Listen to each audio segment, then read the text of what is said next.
They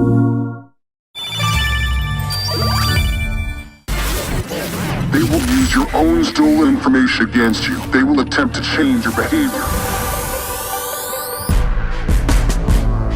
The story of Watch Dogs 2 is about how DedSec is trying to allow people to regain control over who they are based on the information that's out there about them. That's him. Marcus Holloway. Who is he? That's the guy who could help us change the world.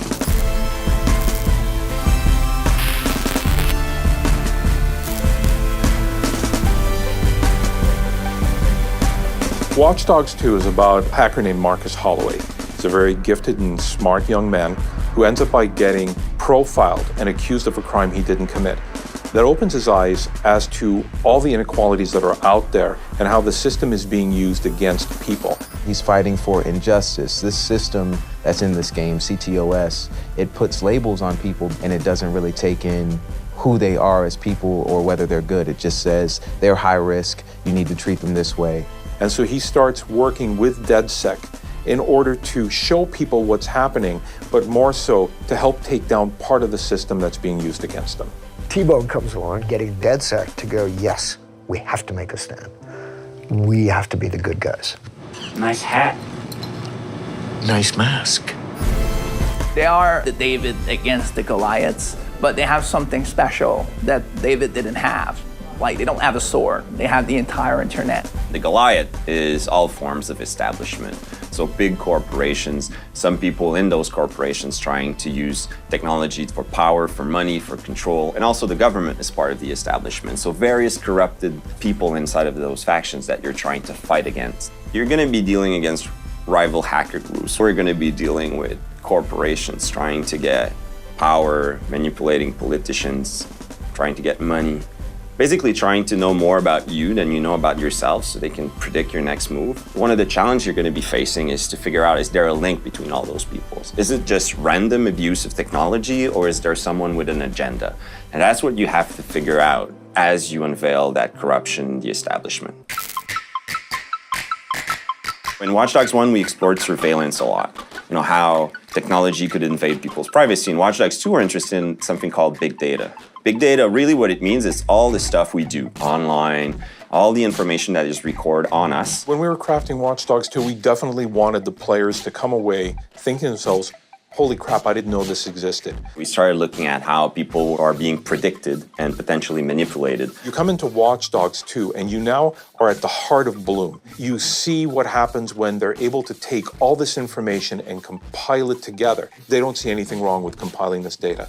But what happens when you've got somebody who acts as the middleman between Bloom and the data that they possess, and they start doing something, pushing their own agenda for it? That's where you have somebody like Deshan come in. He's the CEO of Bloom, which is a company that collects and distributes the data from all different kinds of other organizations. Think about like the amount of control one person can have if they literally own and manipulate all information, all data about every single person. That in itself is kind of like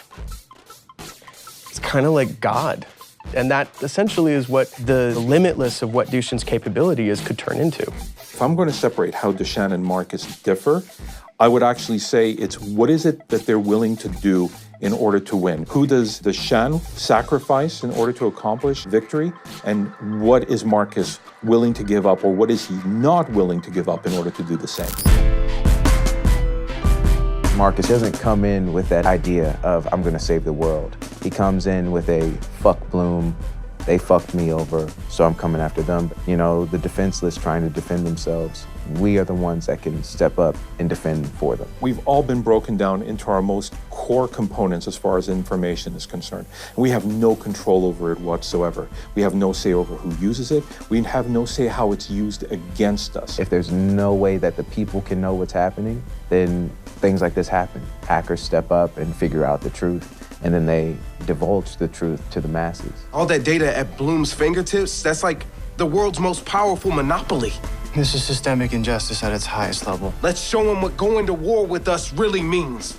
It's up to you to decide what side you're on or what's right and what's wrong. But at the end of the day, this story is exactly what is happening today. Namaste.